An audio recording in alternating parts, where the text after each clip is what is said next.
मुसळधार पावसाचा फटका आता कोल्हापूर जिल्ह्यालाही बसलाय। कोल्हापुरातल्या पंचगंगा नदीनं धोक्याची पातळी ओलांडली आहे। चिखली गावाला चारी बाजूनं वेढा दिलाय तर अनेक गावांचा संपर्क तुटलाय। कोल्हापुरातील परिस्थिती हाताळण्यासाठी एनडीआरएफची टीम रवाना झाली आहे। निलेवाडीतल्या नागरिकांचं स्थलांतर सुरू झालं असून आतापर्यंत 700 ते 800 लोकांचं स्थलांतर करण्यात आलंय। तर राधानगरीत पावसामुळे भूस्खलन झालं असून 4 दिवस पडणाऱ्या पावसानं जनजीवन विस्कळीत झालंय। परिणामी राधानगरीतील अनेक गावांचा संपर्क तुटलाय। कोल्हापूर जिल्ह्यात आतापर्यंत दिवसात सर्वाधिक 121 मिलीमीटर पावसाची नोंद झाली। गगनबावडा तालुक्यात 293 मिलीमीटर पावसाची नोंद झाली। आज मी 31 गाव असं नाही आहे जे पूर्णपणे कट ऑफ झालेलं आहे। काही इन्फॉर्मेशन येत आहे चिखली गाव आहे असा जे कट ऑफ होण्याच्या मार्गावर आहे, तिथे आम्ही आमची टीम पाठवलेली आहे।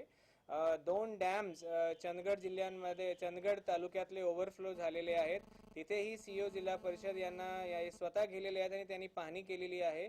ज्या ठिकाणी लोकांना शिफ्ट करायचे असेल सुरक्षित ठिकाणी, त्या ठिकाणी त्याची काळजी तिथले प्रांत, तिथले तहसीलदार, बीडीओज आणि पोलीस यांनी घेतलेली आहे ऑलरेडी।